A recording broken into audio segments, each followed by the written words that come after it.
So far? She's been pretty good, yeah. Good. Yeah, it's a hard transition. Yeah. You know, there's a lot less attention for her, Yeah. but I think she's handling it relatively well.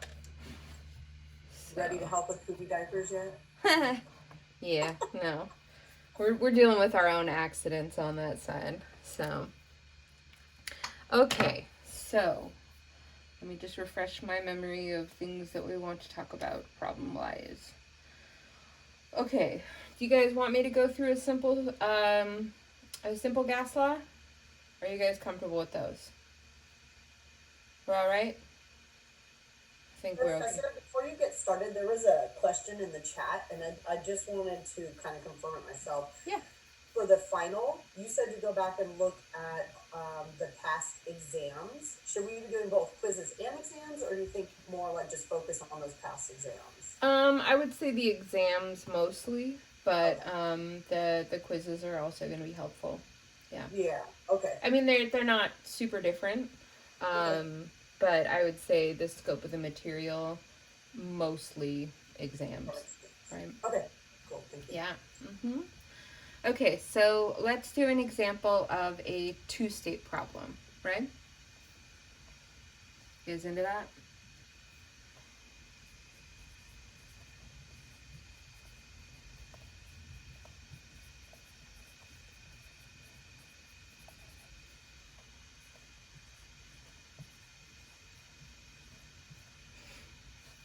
So two-state problem with gases. So let's say a balloon has an initial volume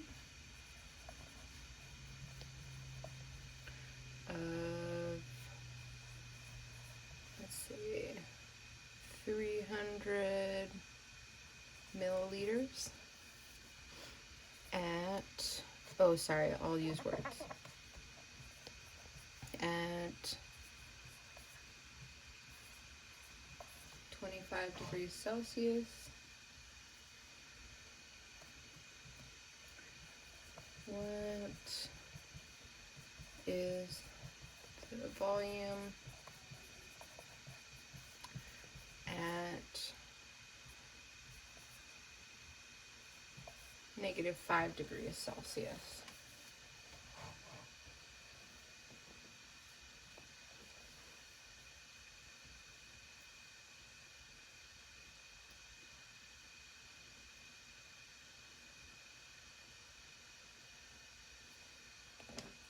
So, a couple of things to point out here. Again, this word initial is one indicator that you have a two-state problem, right? And the fact that you're given two temperatures, right? Everybody all right with me there? Cool. So we're gonna need our PV equals nRT. And then we always know that Celsius has to be converted to Kelvins. That's right.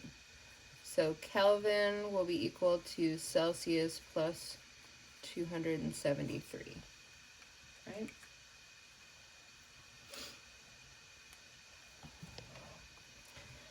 So I have T1 is going to be 25.6 degrees Celsius, but let's just convert it to Kelvin right now so we can get that out of the way.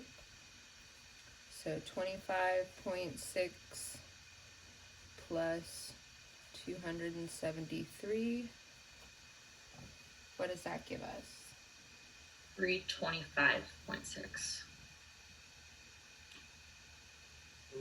325? 25. Yeah, not 258.6. Oh, sorry, I put it in 52 instead of 25. Gotcha. 298? Yeah, 298.6. Cool. If we just use 273 on the exam, that's fine, right? Yeah, that's the one I'm going to give you. Okay. Yeah. If you want to use the one with more digis, you're welcome to. That's fine too.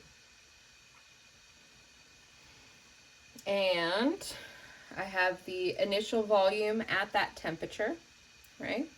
So that's going to be my V1.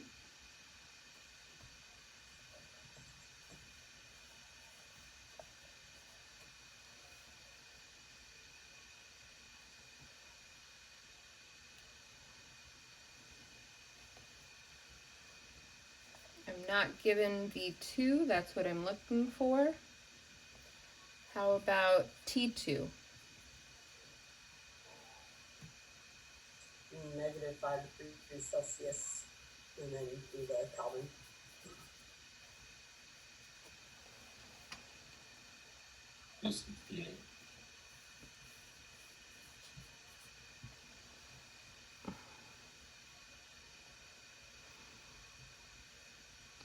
Everybody comfortable with where we're at?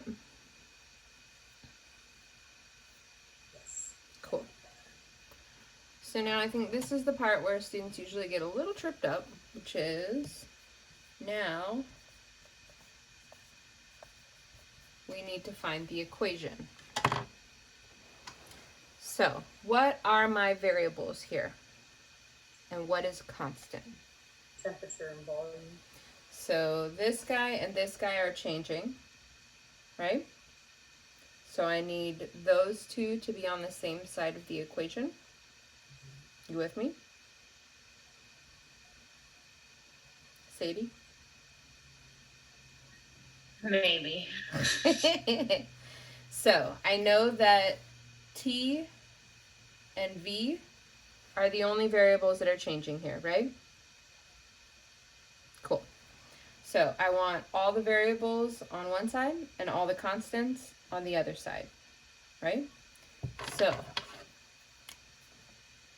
this guy is constant and these guys are constant, right? These guys are changing. So I'm going to take P and divide both sides by P. Okay? So it gets rid of P on this side. So I have V is equal to nRT divided by P, right? But I still have one of the variables on this side, right? So how can I get temperature to the other side?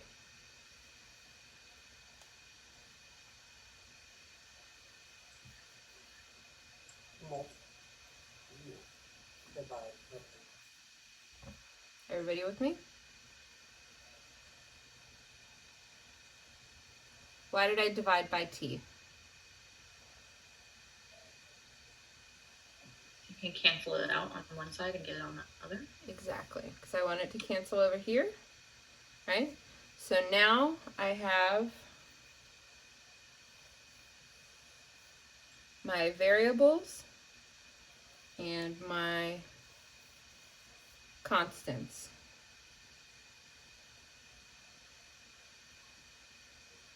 Everybody picking up what I'm laying down here? Yeah. So, because the problem tells us that the only things that are changing are the temperature and the volume, what's implied in this problem is that the number of moles and the pressure are staying the same, right? So if we know that N and P are the same and R is a constant, right?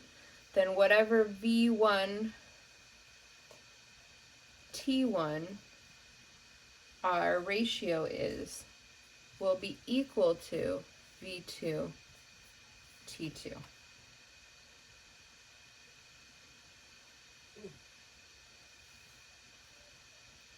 Because they both have to be equal to this stuff in the middle. Does that make sense, guys? Kind Yeah. of. So, knowing that, we can cut out the middleman. So, we're going to get rid of this guy in the middle, and we'll rewrite our equation as V1 over T1 is equal to V2 over T2. And that'll be the equation that we use.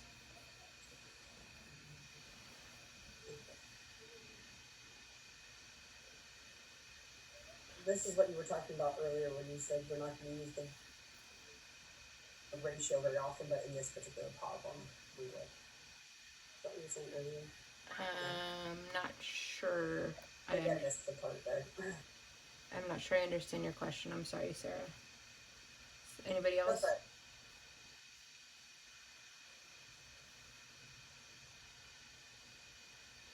Anybody else? Questions? So it doesn't matter what variables we're working with, right? Whichever things are changing are going to go on one side of the equation, and whatever things are not changing go on the other side, right? Once we've got those two sides separated out, now all we have to do is set the two conditions or the two states equal to each other, right? Hence the name, two-state problem.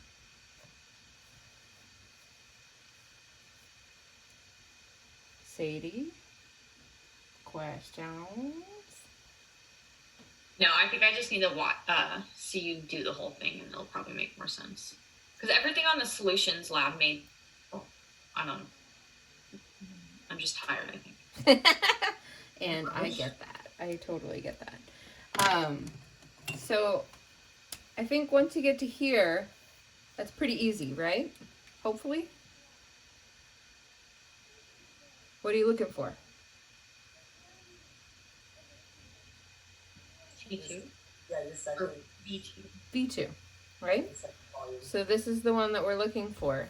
So now you just have to solve for V2, get that by itself, and plug everything else in.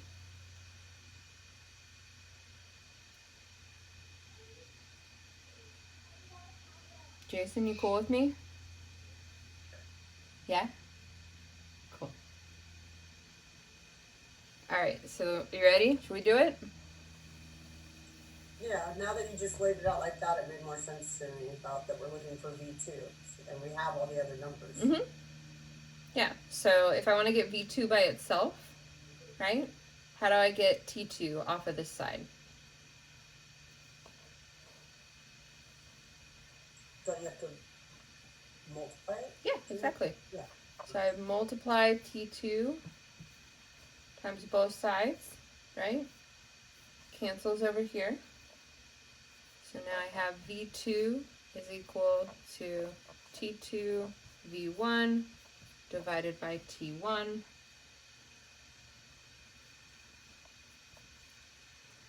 Which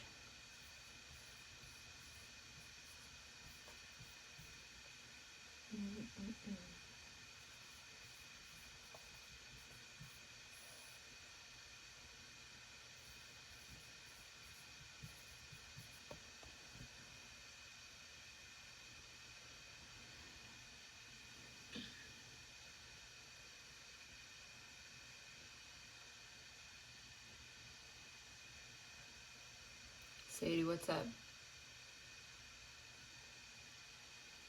Oh no, I'm just mixing up my V's and my T's. That's why I got it wrong. That's There's your facial expression, Sadie. I know. but that's the number one mistake that students make with these, right?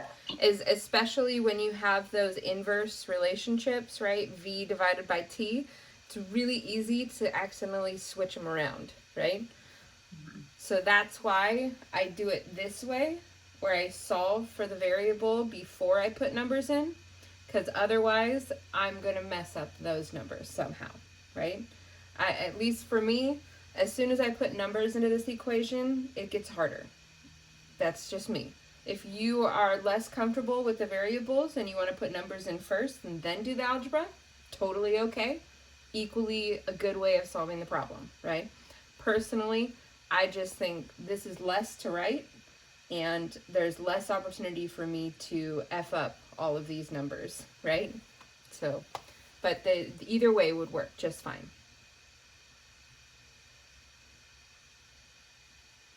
this, I feel like this might be a silly question, but maybe I'm correct. Do the Kelvins cancel each other out? They sure do. Yep. Which they better, right? Because we're solving for a volume, so we Okay. better get units of Rid that. volume. Okay. Yeah. Okay.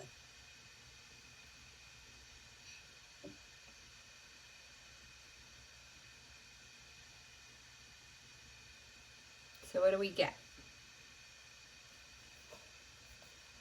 69.3 milliliters. 269.3? Yeah. Everybody okay with that? Yeah. Questions?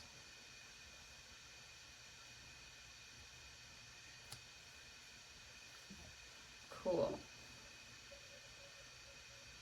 So, let's do, you guys want to do a titration problem? That's probably all we have time for, is one more. Sure. Sure. Is that all right? So, Yeah. all What of was the, the number? What you said to look at 14, but maybe I can just do that with you after. I think that was my own issue with 14. So bye, Sadie. I don't want to keep Let everybody. me, Titration's 14. 14. Oh, I can show you that one real quick. So number 4. We can do the other one first. No. This one's really fast. We're gonna do it. Okay, thank you. So this one is looking at how to do the pH of something given the H plus. So the H plus concentration, this is for number 14 on the practice exam.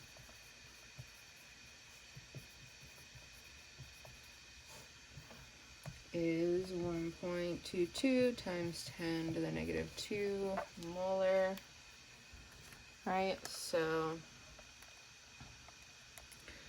I have, oops, let me make sure you guys can see what I'm doing here. Okay, so to put this in my calculator, I would do negative, right? If you use the minus sign, it might give you weird stuff, so I use the negative. And then log, and then just make sure you put in your scientific notation correctly. 1.22 second EE, negative 2, and that's your answer. I was thinking too much into it. Thank you. Yeah. There's one calculator that makes this really complicated. And I went through, I don't know if Kosar's here, but Kosar and I went through this. But if you have this calculator, it's very annoying. You have to put in the number first and then push the log button, right? So if you have this calculator, it would be 1.22 EE negative 2, and then you push the log button, and then the negative would multiply it by the negative. Okay, Right. cool. Thank you. Yeah, so just in case anybody has that kind of calculator, they make it a little more challenging. And then for the anti-log, so if you're given the pH, whoops, and you're asked to find the concentration, right? So if you have a problem like this, this function in the calculator is just the anti-log, or this 10 to the x button, right? So it's usually the secondary function on your log key on most calculators, right? Okay. So let's say I wanted to know, I think this was one of the problems, if your pH was this, right? Then you would put secondary function log, right? And then negative 12.25, and then that would be your answer.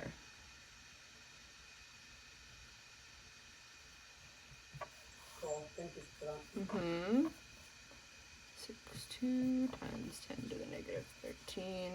And the units here would be molarity, right?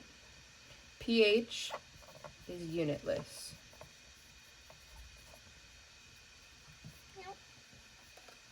Those are good questions. pH isn't a unit itself? pH is actually representative of a log scale. So it's actually giving you information about the magnitude of the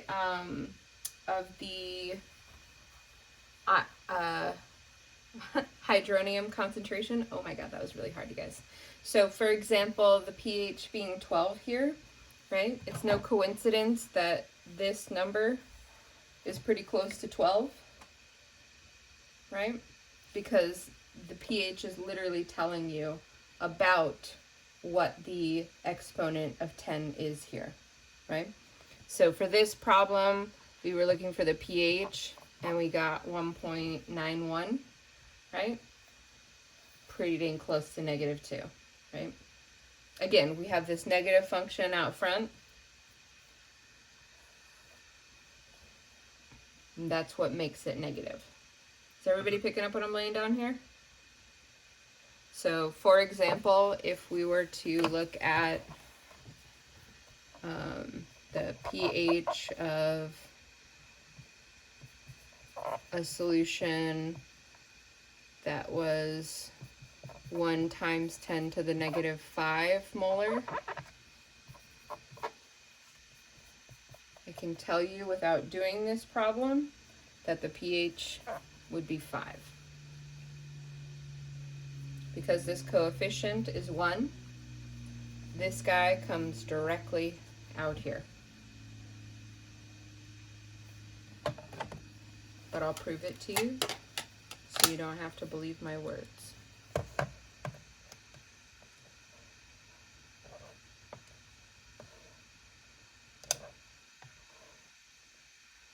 Blammo. Right? Does that help you? So logarithmic scales are used when you have really big variations in the numbers in the scale. The pH unit is a little bit easier to understand than a concentration of 10 to the negative 13, which is like, what the heck does that mean, right? There's a lot of these kinds of logarithmic scales that are used. They're also used in Richter scales, right? So when you have an earthquake, a magnitude 6 earthquake is whatever 10 times bigger than a magnitude 5, right?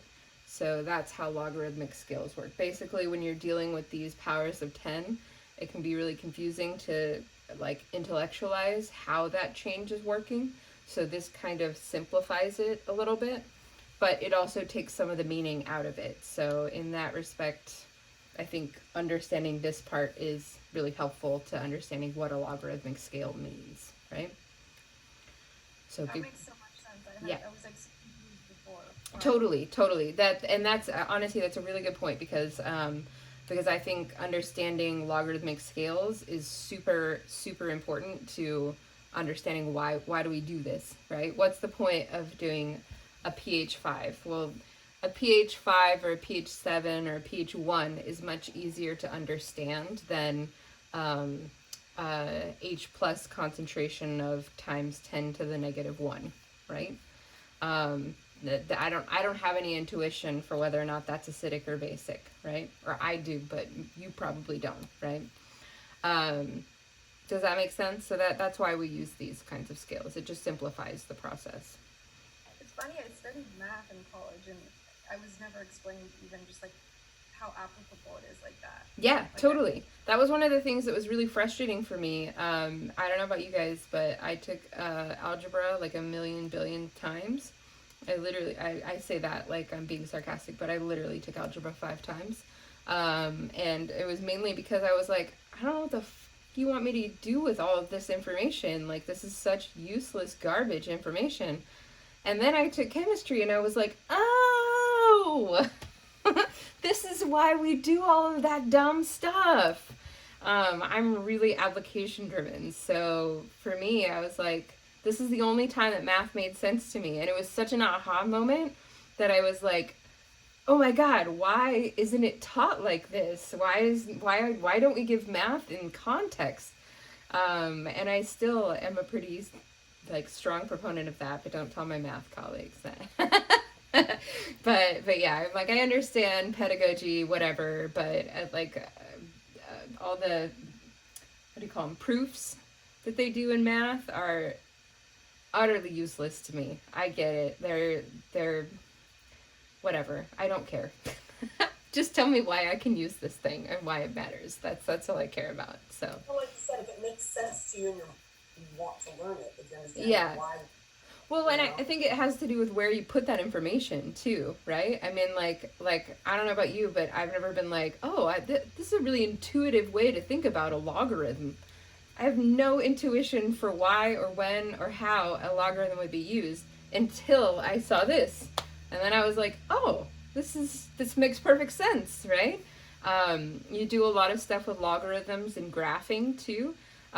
So one of the techniques that you can make exponential graphs into linear graphs, where you can just use a y equals mx plus b format.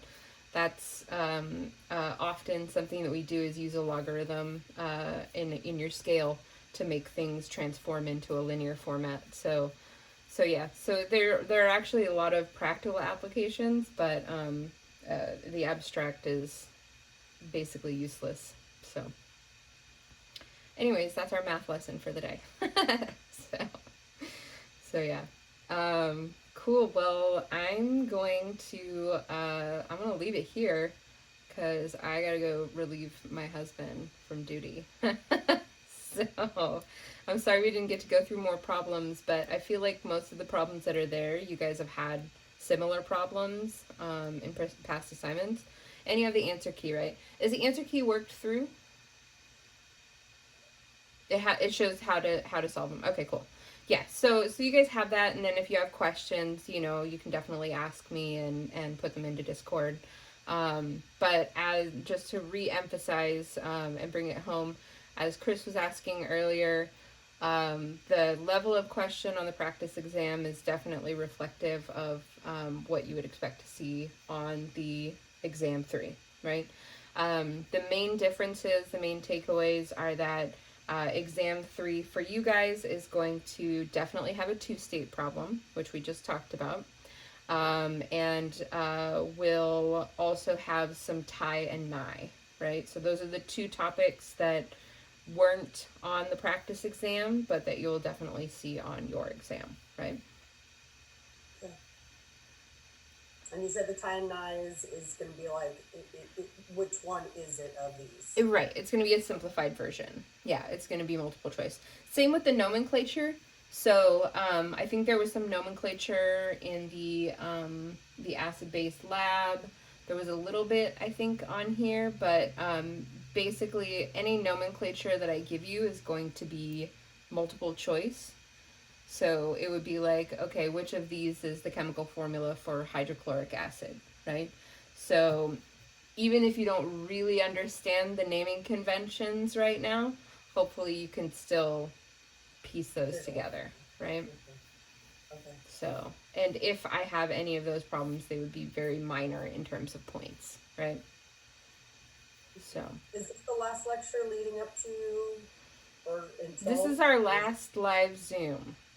Last live Zoom is today, right? Yes, this is it. So, I will definitely have more things to communicate to you guys after we take the exam. So, I'll probably do like an hour check-in on so I don't know, someday next week, Friday probably. Excuse me. And that'll be just to let you guys know, okay, I've graded your exam 3, this is where you're at. If you want to check your grade and see what you would need to get on the final, this is how to do that. So it won't be live, it'll probably just be like a video that I post showing you guys how to go through that. Cool. said by next, like a week from today, isn't, we'll know? Yeah, definitely. So everybody's done with the exam on Wednesday, so I anticipate I should be able to have those graded by Friday. So that's, we know where we stand by Friday, and then yeah. Monday, So that you have the result. weekend to study if you need to study, right? Okay. So I mean, for some people, if you did poorly on a previous exam or if you missed an exam, then you already know you need to take the final, so just start studying, right? But if you're like, I'm not sure how I did, right? Then hopefully this gives you a little bit of wiggle room. And I know I've said this before, but I'm just going to say it again because it's super duper important.